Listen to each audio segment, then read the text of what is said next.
Bismillahirrahmanirrahim. Assalamualaikum warahmatullahi wabarakatuh. Selamat pagi anak-anak. Bagaimana kabar kalian hari ini? Semoga dalam keadaan sehat walafiat. Kali ini kita akan membahas tema 4 subtema 3 pembelajaran 1 dan 2. Kali ini kita akan membahas cara mencegah gangguan kesehatan pada jantung dan pembuluh darah. Nah, sistem peredaran darah manusia itu memegang peranan penting dalam tubuh manusia. Jika sistem peredaran darahnya terganggu, maka kinerja organ tubuh yang lain juga akan terganggu. Nah, karena pada pembelajaran sebelumnya kita telah membahas mengenai macam-macam gangguan kesehatan pada jantung dan pembuluh darah manusia. Untuk mencegah atau menghindari gangguan kesehatan pada jantung dan pembuluh darah, hal yang dapat kamu lakukan yaitu sebagai berikut. Yang pertama ada hipertensi.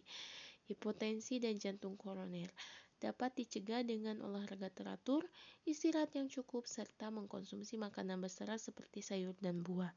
Nah, selain itu juga ada varises. Kalau varises itu dicegah dengan cara melakukan pendinginan atau meluruskan kaki setelah berolahraga agar aliran darah kembali lancar.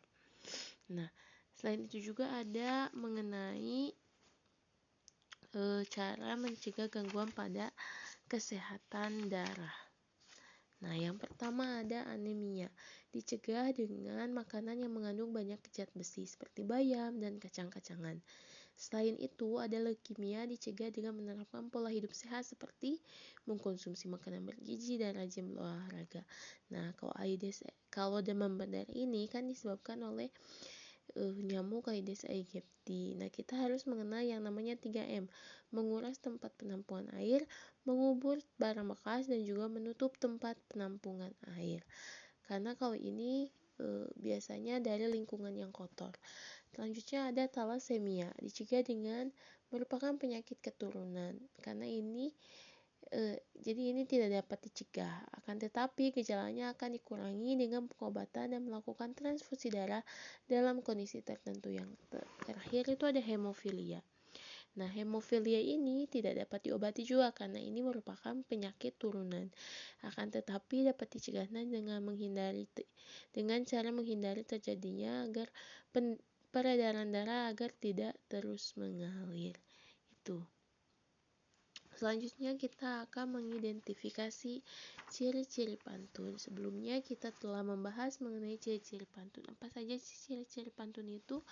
Yang pertama itu terdiri dari 4 baris. Betul ya, kita hitung nih. 1, 2, 3, 4. Nah, itu ada 4 baris.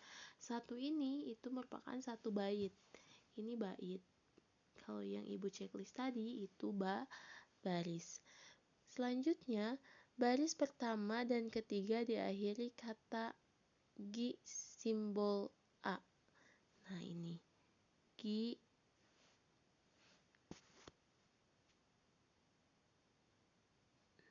ini I, ini A.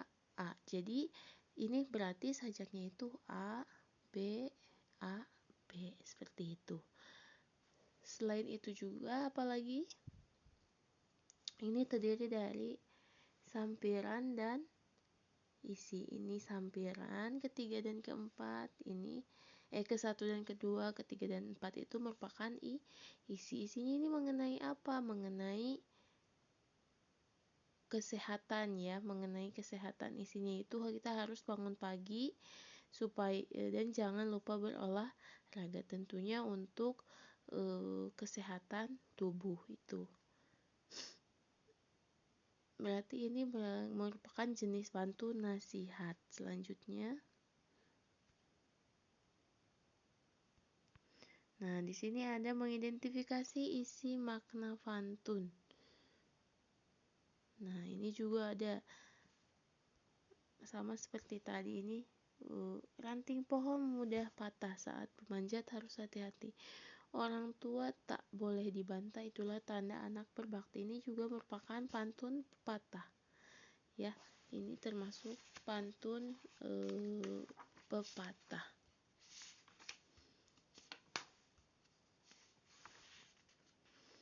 Gitu anak-anak. Bukan pepatah, maksudnya pantun nasihat. Karena seorang anak itu harus berbakti kepada orang tua dengan cara menuruti dan tidak boleh membantah nasihat orang tua. Selanjutnya, membuat pantun berdasarkan usia. Nah, membuat pantun berdasarkan usia. Karena ada 3, ada usia muda, orang tua, dan juga anak-anak ya kalau pantun berdasarkan usia itu. Nah, cara membuatnya seperti apa? Tema pantun yang akan dibuat. Harus menentukan tema pantun yang akan dibuat tentang apa. Terus jenis pantunnya mau apa? Mau orang tua, mau anak-anak, mau orang muda. Nah, itu pilih salah satunya. Sajak pada bagian sampiran dan isi pantun. Karena harus sesuai ya. Kayak tadi tuh sajaknya itu AB kalau pantun itu. Tuh, misalkan kalau baris pertamanya belakangnya I, yang ke baris ke 1 dan ketiga itu I. Kalau mau O misalkan gitu ya. Jadi harus harus sajaknya A B gitu. Itu selanjutnya ada langkah-langkah membuat cerita. Nah, membuat gambar cerita. Kalian pasti sudah paham kan gambar cerita itu apa? Gambar yang terdapat pada sebuah karya tulisan. Fungsi gambar cerita itu untuk memperjelas, menegaskan, dan memperindah suatu cerita. Satu gambar cerita hanya menceritakan salah satu adegan dan bagian sebuah cerita. Kalau gambar cerita itu untuk biasanya gambar cerita itu adanya di buku-buku anak-anak kelas 1, kelas 2 yang masih kelas rendah tuh, yaitu. Nah, untuk menggambarkan dalam suasana dalam cerita perlu adanya objek gambar, misalkan manusia, hewan, tumbuhan, benda, misalkan mengenai liburan ke pantai, berarti harus ada gambar orang dan juga gambar pantai. Nah, ini ada cara membuat langkah-langkah membuat gambar cerita. Yang pertama, menentukan ide atau gagasan. Meliputi tema dan cerita tokoh, karakter tokoh, suasana, dan latar cerita. Sedangkan sketsa itu rancangan gambar. Sketsa dibuat menggunakan pensil. Misalkan kan tadi ini temanya itu berlibur ke pantai. Berarti tokohnya itu misalkan harus ada gambar ibu, ayah, adik, kakak, dan juga dengan latar atau suasananya pantai, misalnya banyak pohon kelapa dan lain sebagainya itu. Nah, setelah itu digambarkan menggunakan sketsa. Terus yang terakhir ada mewarnai. Nah, untuk mempertegas sketsa hingga menjadi gambar. Jadi gambar tersebut kemudian diwarnai. Pewarnaan dilakukan agar gambar lebih indah dan menarik. Alat untuk mewarnai itu ada pensil warna, krayon, spidol, cat air, atau cat minyak. Boleh itu sesuai dengan kemampuan kalian menggunakan mewarnai jenis apa. Nah, selanjutnya ada merancang gambar cerita. Tentu tadi harus menentukan dulu tema ya kalau untuk merancang gambar cerita itu, karena contohnya itu akibat tidak berhati-hati pada saat bersepeda. Yang kedua, tokoh dalam ceritanya. Misalkan contoh yang di halaman 68 itu, Benny memiliki sifat kurang hati-hati dan memiliki sifat penolong. Nah, berarti ada yang jatuh dan juga ada yang menolong. Yang ketiga, Benny alur ceritanya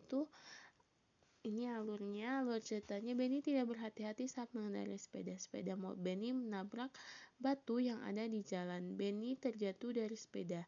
Jadi yang ada di dekat Benny segera menolong. Jadi ada orang yang jatuh dan juga ada orang menolong dan juga ada sepeda itu. Jadi menggambarkan gitu ya. Menggambarkan kalau ada 2 orang tokoh yang sedang berperan di dalam gambar tersebut. Nah, itu. Yang keempat itu gambar yang sesuai. Gambar yang sesuai dengan cerita tersebut dapat dilihat pada gambar di samping. Nah, ini halaman 62 ya. Coba kalian boleh lihat. Oke anak-anak, mungkin cukup sekian video kali ini. Terima kasih yang sudah menyimak. Wassalamualaikum warahmatullahi wabarakatuh.